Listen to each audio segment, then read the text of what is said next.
Okay, good morning everybody, and thank you for joining us on this beautiful Monday morning as we are studying together a new Perashah, Perashat Ki Tissa.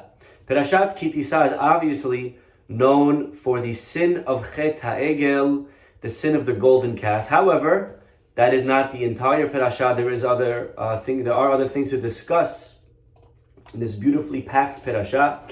Yesterday we spoke a little bit about the idea of the counting of the Jewish people through the machatzit hashekel, through the half coin. Today I actually don't want to speak about the egel just yet. We will have time to speak about it. It is only Monday. So please join me and let us open our Chumashim to still the beginning of the Perashah.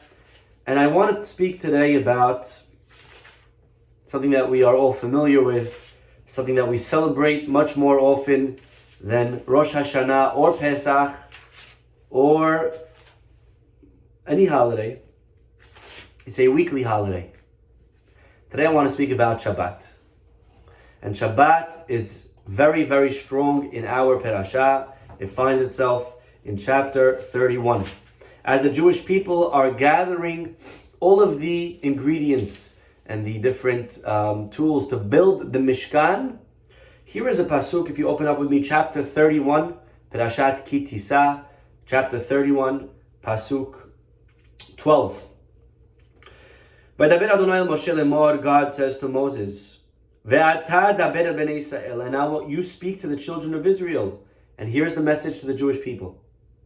Ach et shabbatotai tishmoru. Very, very important pasuk. So please look along if you can. Says God to Moshe, tell the Jews, Ach et shabbatotai tishmoru. What does the word ach mean? Not with a het, that means my brother. Ach, my brother. What's ach with a chaf? Ach means however. However, you shall observe the Shabbat. Now we all know you cannot begin a sentence with however. However what? However is going on something else. And therefore our rabbis say, God is telling Moshe Rabbeinu, although I just commanded you about the building of the Mishkan, however, keep Shabbat. So could anyone put that together? What is God exactly trying to tell us? Again, build the Mishkan, however, keep Shabbat. So what Hashem is trying to say is that the construction of the Mishkan does not override Shabbat. That means build it for 6 days a week. On Shabbat, don't build the Mishkan. And it's actually from right here that we learn what are the prohibited melachot, activities that we're not allowed to do on Shabbat. We know that on Shabbat we're not allowed to do certain things. But where does it say in the Torah what we're not allowed to do? It doesn't say it explicitly. It doesn't say you're not allowed to write on Shabbat. It doesn't say that you're not allowed to rip on Shabbat. It doesn't say that you're not allowed to cook on Shabbat. It doesn't say these things. What does it say? There's one pasuk that says, don't create a fire. But there are 38 other things that we cannot do. We cannot plant, we cannot water, we cannot harvest. There's 38 other things besides for that one.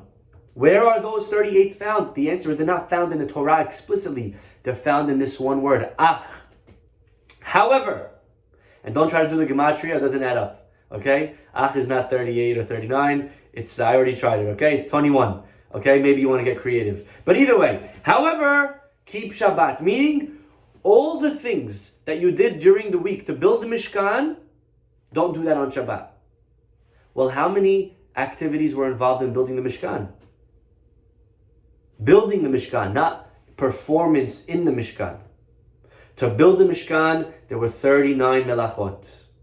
There was weaving the curtains, right? There was ripping, there was building, there was taking apart, there was planting, there was watering, harvesting. 39 melachot, trapping an animal, killing an animal, dyeing, coloring, writing, erasing. So all of these things are forbidden on Shabbat, and they're learned from right here. Whatever you did, beautiful, but however, don't keep doing that on Saturday. Friday night, take a break. Beautiful. Rabotai, there is one word here that is a little bit hard to understand. And that is the word Shabbat. The word that we all assume is easy to understand. But if you look in the verse, it doesn't say Shabbat. Ach, however, et Shabbatotai tishmoru. This is in Pasuk 31, chapter 13. Chapter 31, Pasuk 13. Okay, the Pasuk says, however, I want you to observe Shabbat, but it doesn't say Shabbat in the singular. It says Shabbatotai. Well, how many Shabbats are there? So on a very simple level, it's telling you to observe the Shabbats of the year. All 50 of them, or however many are in a year. Right? Shabbatotai. Observe all my Shabbats. But again, it doesn't need to say that. It could have just said keep Shabbat. No one would have assumed, you see, Rabbi, it says keep Shabbat. I'm just going to keep one. Ha ha ha. Right? No one's going to say that. I think if God says keep Shabbat, we all understand how many, we have to keep every single one of them. Right? Okay.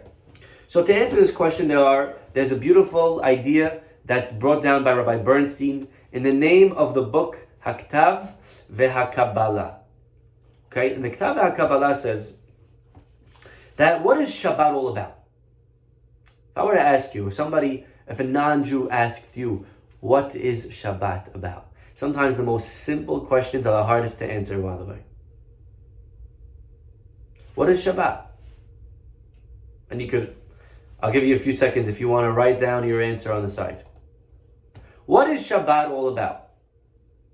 What is the goal of Shabbat? What is the purpose of Shabbat? I think most of us would say Shabbat is a day of rest. Like the word Shabbat actually means. Okay? It's a day of rest where we, right? Lashevet is to sit down or to relax, to rest. Right? It's a day that we're passive and we rest from labor. Like they did with the Mishkan. For 6 days a week they build, and then on Shabbat they didn't build. Right? And that is true. That is true. There is one aspect of Shabbat that is meant to physically rest. But the real question is, why are we physically resting? What's the point of resting on Shabbat? Is it just because we don't want to be overworked physically? It's too taxing on our body? If a person is sitting at a desk all day, or if a person is retired and they don't work 6 days a week, so maybe there's no purpose of resting on Shabbat for them. They're not exhausted. All week long is one long vacation. They're retired. They have a company that runs itself. They have a business that runs itself. So again, Shabbat is, yes, to relax. But like we mention all the time, relaxing creates a vacuum. What is that void now meant to be filled with? There's a day here now that I go to work at 9 a.m., order my Mrs. class at 9 a.m., and then I finish work at 5 or 6 p.m. What do I do with that day now? Says the Haktav veHakabbalah, and that's the second aspect of Shabbat. Shabbat is meant to be as well a day of spirituality. Now that I have free time, I could engage, to connect to Hashem. All week long, I could forget. I could get carried away. I get too focused on my business, too focused on my investments, too focused on maybe the wrong things, on politics and on news and on all the things that are important. But sometimes we could get derailed. We could get detracted from what's the goal of life. Sometimes we forget about focusing on the spirituality. It's like a guy who is sometimes too focused on work, so he has one night a week that he gives to his wife. This is our night that we go out. And I leave the phone in the house. We go out alone. We spend time together. Because if not, you could forget 30 years later who you're married to. You live in the same house and you have the same kids, but you can forget who your wife is, who your husband is. So sometimes we have to steal time from the week for our own spouse. Right? There are many couples that they go out and it's known. This week is at this night or these nights a week. This is our time to go out. We can't go out for dinner. We go home. We put everything away and we have a cup of tea together to spend a few precious hours, because if not, again, you could go your whole life and never spend quality time with your spouse and not know anything about them and what's going on through their life and what's going on in their minds and what's bothering them. We can go our whole life without spending time with our children. Although they're our children and we see them every day and we spend, tuition on them and we take them to shul, but to actually sit down and to speak to them and to know what's going on and what are their fears and what are their aspirations, etc. We have to make time to spend time with our kids, right? We got to cut out a few hours of the week for our spouse, for our children, and it's the same with HaKadosh Baruch Hu. A person could go their whole week and forget about focusing on their spirituality. So God says one day a week, stop engaging in the physical world, but not because your body needs a physical rest. That may be true, but it's more important so that you can now focus on your spirituality, on your neshama, on your soul. That's what Shabbat is about, by the way. And if a person rests on Shabbat and they spend the entire 25 hours of Shabbat from the candle lighting all the way till it's over, and they didn't do a single melacha, but again, they didn't focus on their neshama, they missed the point. Going back to yesterday's class. You could keep Shabbat, but you could miss the point of what Shabbat was meant to accomplish. And how interesting that the word Shabbat itself not only means to rest, which is the first aspect, but Shabbat also, what else do you see in the word Shabbat? Anyone? What's another word that we find in the word Shabbat? What's the shoresh? Shabbat reminds you of the word what? Teshuvah. What's Teshuvah? Teshuvah is to return. We're returning to who? We're returning to God. We're returning to our spiritual selves. That's what Shabbat was meant to accomplish. Interestingly, we go back to the first Shabbat in history. The first Shabbat ever was the Shabbat that God kept. So take a look back in Perashat Bereshit, chapter 2, right in the beginning. And the pasuk says, right in the beginning of the Torah, Vaychulu hashamayim, and we read this every Friday night. It says, Vaychulu hashamayim ve'haaretz v'chol tzeva'am. The heaven and the earth were finished and all their array. Okay, nice word. Vaychal Elohim hayom hashevi'i melachto asher asa. On the seventh day, God finished the work that He had been doing. Vayishbot bayom hashevi'i, and He ceased on the seventh day. So Rabotai, could I ask you a question? A rather simple question that maybe you should ask people today, and you'll be shocked that some of them will actually realize that it doesn't make sense. What day did the creation end? When was the last day of creation? I thought it was the sixth day. The last creation was on day 6, Adam and Chava. So God rested on the seventh day. That means He finished on what day? On the sixth day. But that's not what the pasuk says. Chapter 2, pasuk 2. He finished on the seventh day. Vaychal, he finished the work by Yom HaShevi'i. And He rested on the Yom HaShevi'i. So wait, I thought He finished on day 6 and He rested on day 7. That's what I also thought. But that's not what the pasuk says. The pasuk says that He finished on day 7.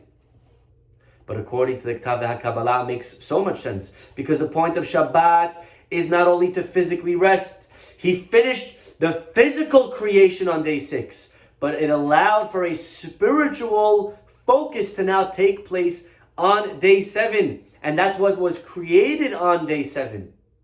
On day 7, Ba Shabbat, not only did Shabbat come with Menucha, but Shabbat itself was the creation. The idea that we could dominate the day with spirituality. That itself is part of the creation process. So Shabbat, again, is not a passive day.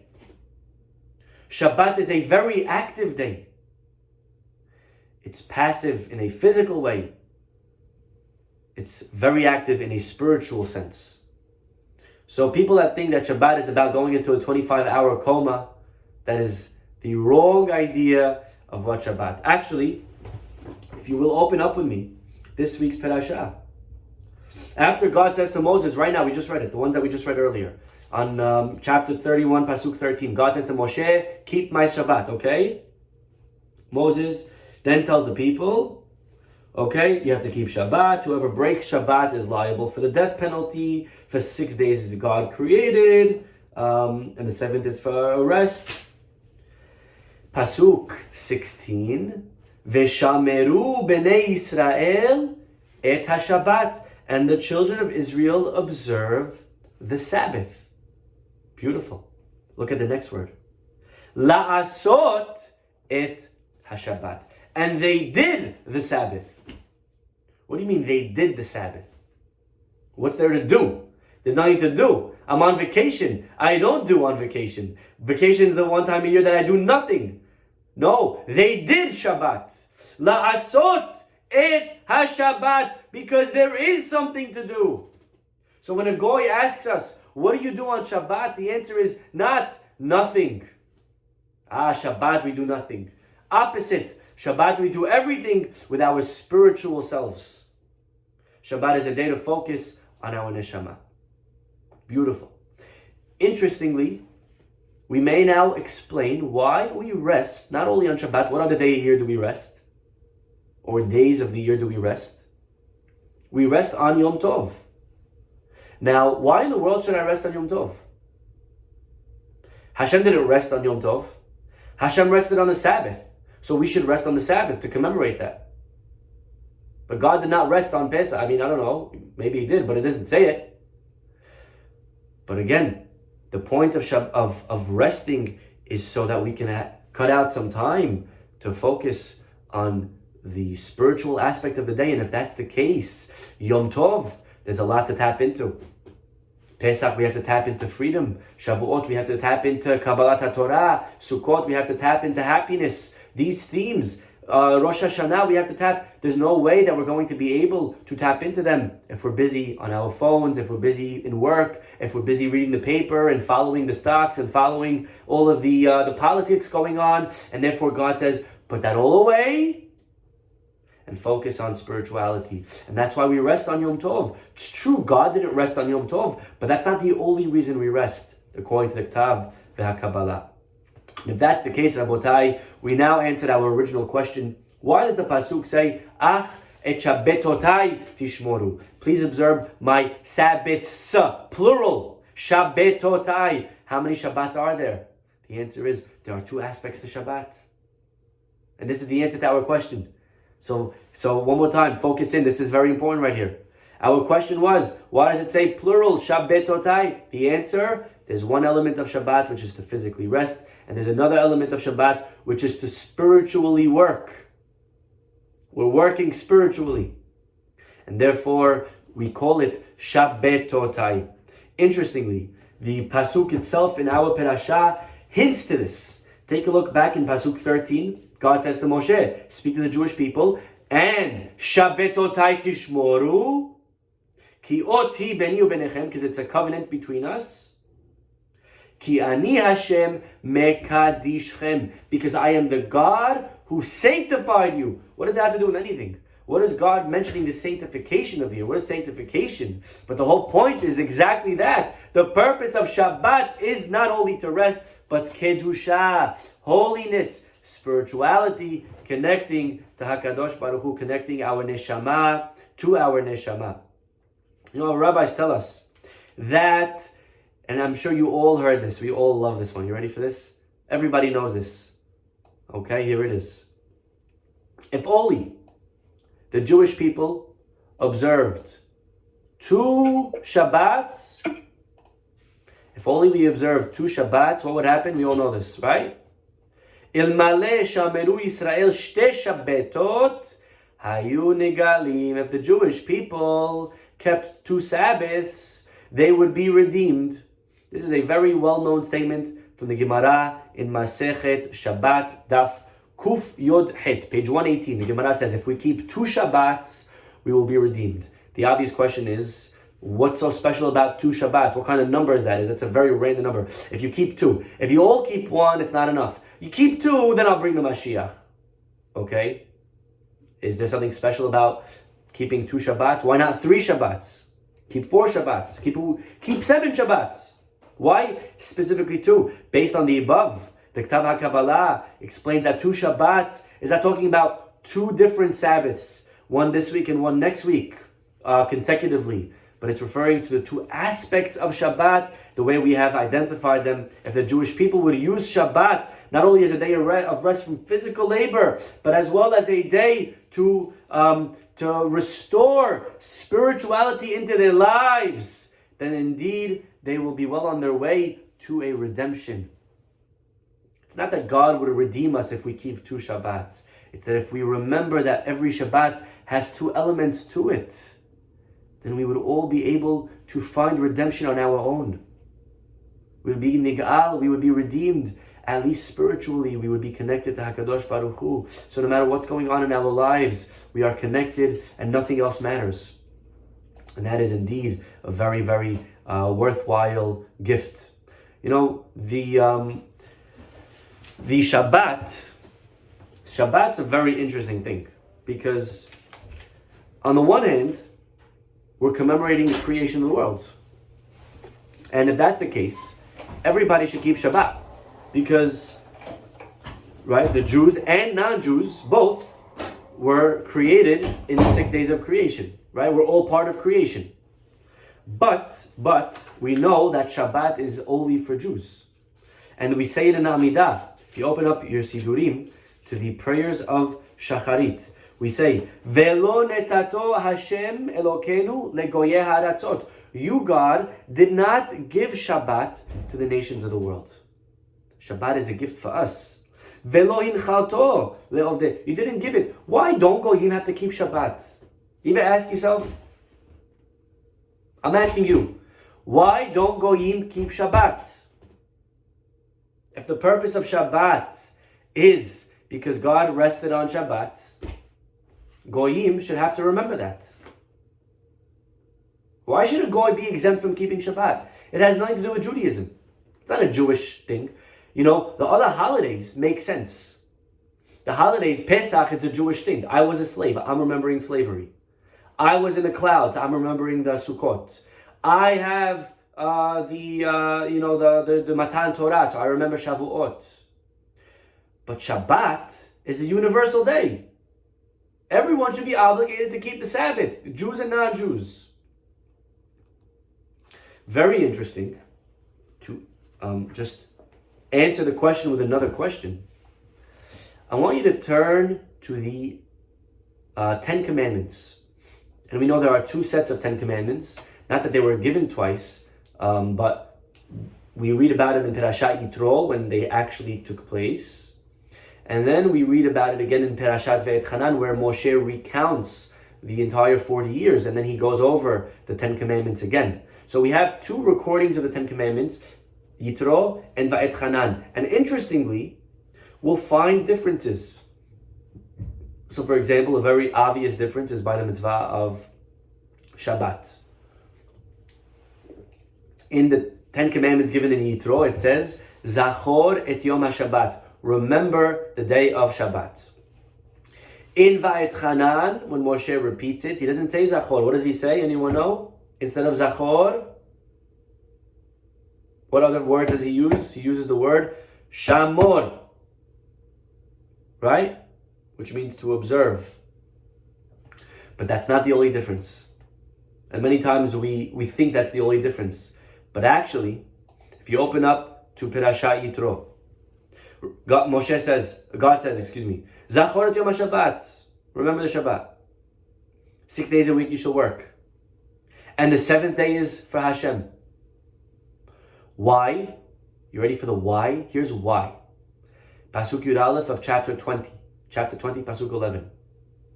Ki sheshet yamim asa Hashem et hashamayim v'ta'aretz. Because for 6 days of the week God created the heavens and the earth and everything that's in them, and He rested vayanach b'yom hashevi'i. And therefore the 7th day is blessed, and we have to keep it.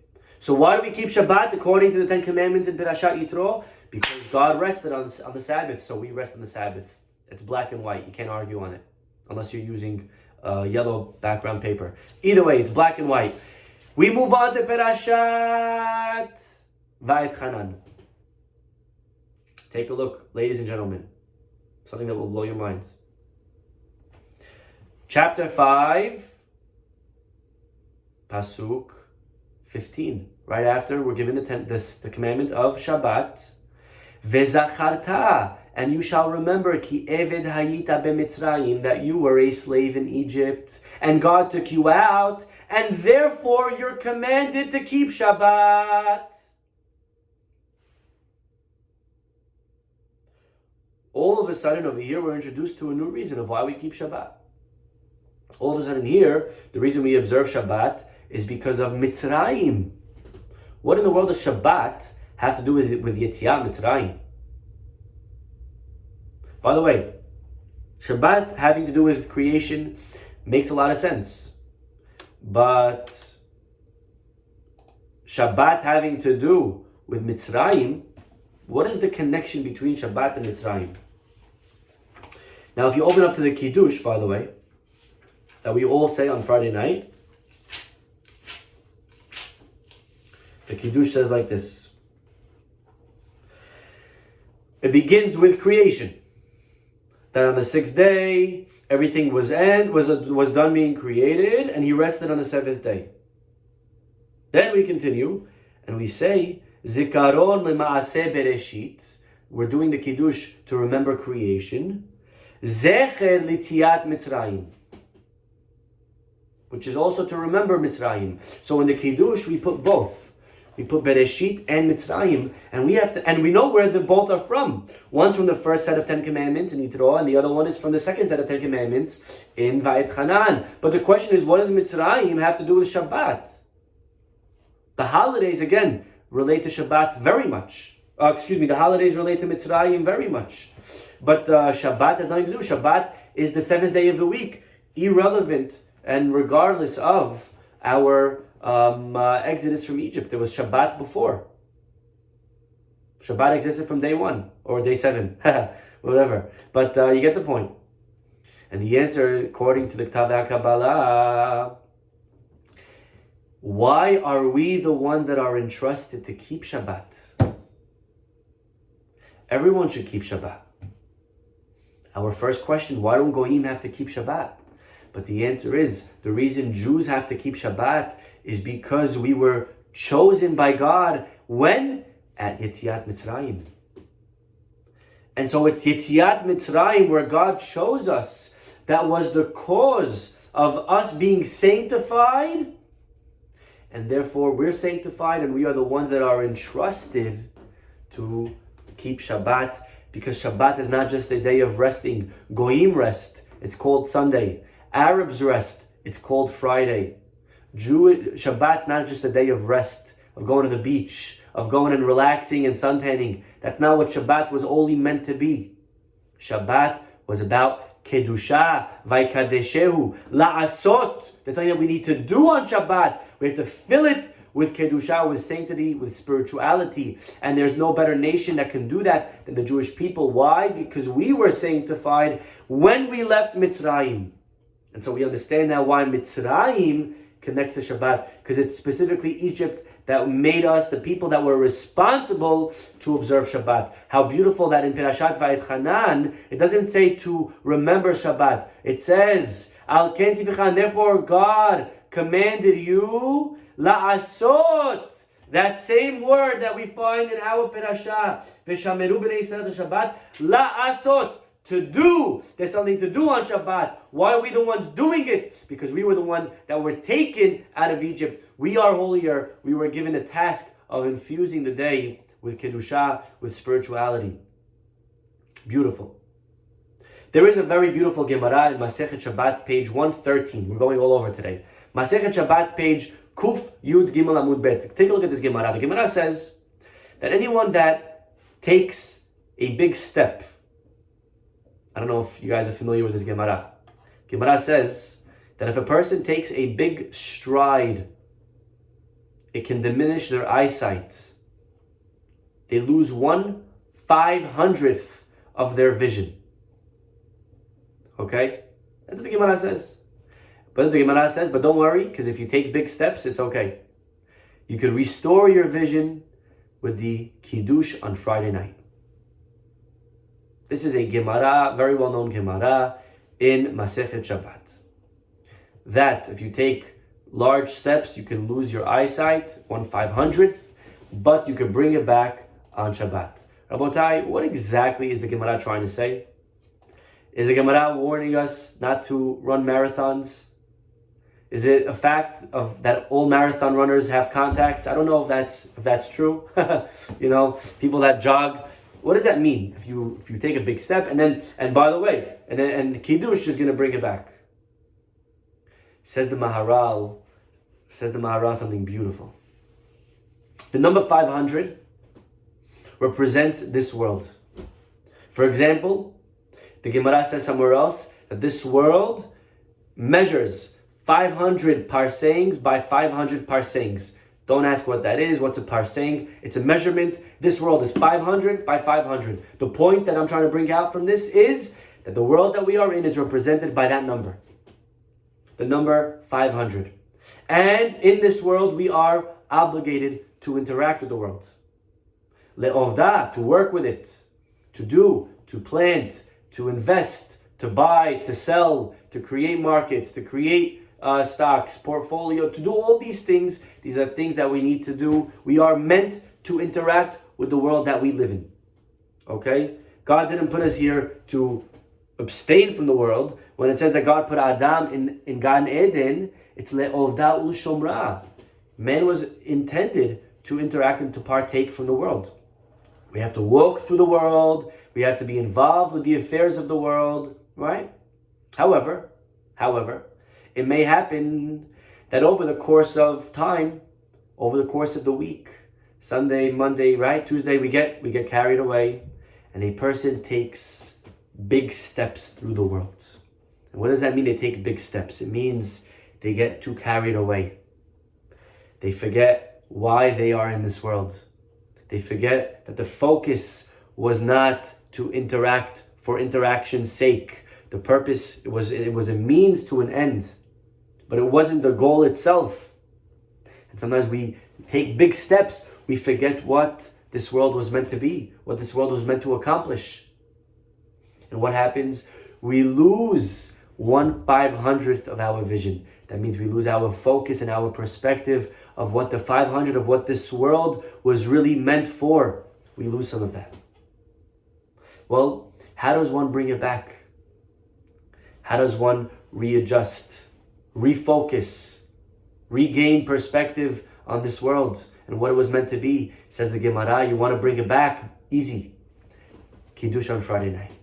Says the Maharal, the Gemara is telling us that the way we are able to come back and recharge ourselves in a way is by keeping Shabbat the right way. Shabbat is the day that we let go of the world. Shabbat is the day that we put away all our phones, we put away all of the stocks that we have, the businesses that we have. Our rabbis say we're not even allowed to talk about business on Shabbat. Right? We're not even allowed to mention anything about business. We have to keep it strictly focused on spirituality. You know the joke, the guy comes to his friend, and he says, hey, he sees him in shul Friday night, he says, hey Moshe, I heard, your house is your house is for sale. I know you're not allowed to talk business on Shabbat, but I just was wondering, how much you were asking. So his friend says back, listen, we're really not allowed to talk business on Shabbat, but we're asking 1.5. It's okay. He comes back the next day, Shabbat morning. He comes back to him in before Sefer Torah. He walks over. He says, Moshe, hey, what's going on? I know you're not supposed to talk about business on Shabbat, but I was thinking about it, and I think 1.2 would be an offer that I'm willing to do. So his friend said back, it's Shabbat. You can't talk business on Shabbat, but let me think about it. He comes back in Seudah Shlishit, and finally the friend says, okay, fine. You know what? I know it's Shabbat. You can't talk business on Shabbat, but I think I'm ready to offer 1.4. So the friend says back, listen, I know it's Shabbat, but I already sold it to Moish for 1.5. So, I know it's Shabbat, you can't talk business on Shabbat, but that was the goal. If we're thinking about business, we're not going to be thinking about what we're supposed to be thinking about. Shabbat's supposed to be a vacuum of physical world, of the world that we live in, of the world that we interact with for 6 days. For 6 days you're in the world. 1 day a week, put it all away. Focus on Shabbat. And it comes out something very powerful. That Shabbat, we always think of Shabbat, you ready for this? As a day of resting from the previous 6 days. Actually, says Rabbi Hirsch, Shabbat is a day of preparing for the upcoming 6 days. How beautiful is that?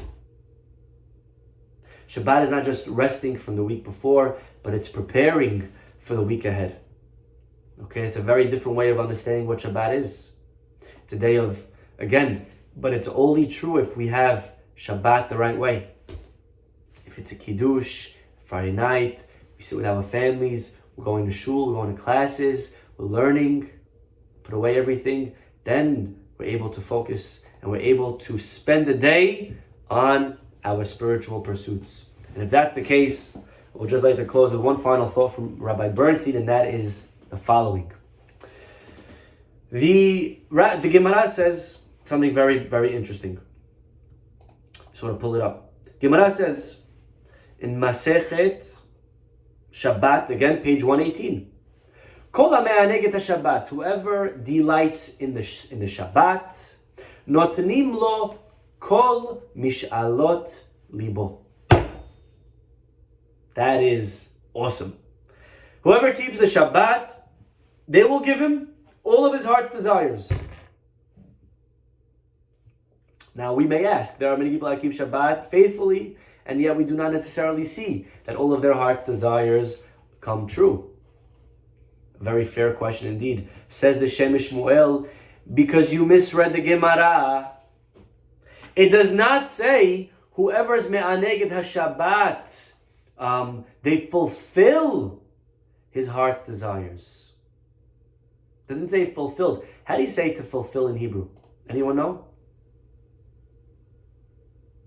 How do you say to fulfill? You wouldn't use the word notnim. You know what word you would use? Memal'im. Lemalot. Male mishalot libenu. Fulfill is the word male. It doesn't say memal'in. You know what it says? It says notnim. Says the Shem Shmuel. Something very powerful. They are not going to fulfill what you want. If that's what you understood, then forget about it. Because a lot of times a person could want the wrong things, right? A person could have very limited vision. A person who's always focused could want a car or a bonus or a promotion, silly things in life. Again, they're fine to have, but that's what your whole life hinges on, the Yankees winning the World Series? And that's what you're praying for on Yom Kippur? For a raise? That's very narrow vision. That's someone who took too many big steps during the week. They lost too much of their eyesight, of their focus. One who succeeds in tapping into the essence of Shabbat, says the Shem Mishemuel, he will wish for greater things. Meaning, he will realize that what he wanted all along was the wrong things. He wanted the wrong things. He was asking for the wrong things. Now he's going to wish for more insight, for more patience with his wife, for more patience with his kids, for more time to pray, for more time to learn, for more time to connect and understand the people around him in his life. That's what Shabbat was going to be used for. And so basically what the Shem Shmuel is saying, the wishes that we should want will be given to us on Shabbat. Notnim lo kol mish'alot libo. They will give you what you should really want. Not they're going to answer your prayers, because your prayers could be the wrong prayers. We could be praying for very futile things, for very insignificant things, for very childish things. You know, you ask a kid, I'll give you anything in the world that you want. What do you want? Oh my gosh, I want a dollhouse. Right? That's what a girl says. I want a dollhouse. That's what you want? I'll give you anything in the world? The answer is she thinks like a little child. She doesn't have such a big brain. Right? She's very limited. So she wants a dollhouse. That's everything in the world. What do you want, a dollhouse? I'll give you $1 million. Ask for a yacht, ask for a house, right? Well, the same way we tell this little girl how she is very foolish for asking for a dollhouse. The truth is, we are very foolish if our aspirations, our money, our possessions, our homes, right? We should be praying for much more important things. And if a person focuses on what Shabbat was meant to accomplish, if we keep Shabbatotai, if we keep both Shabbats, physically resting and spiritually working, then we will regain our perspective on what we should want from the world that we live in. This is definitely the greatest gift that Shabbat has to offer. Okay, we'll stop over here. Have a wonderful day.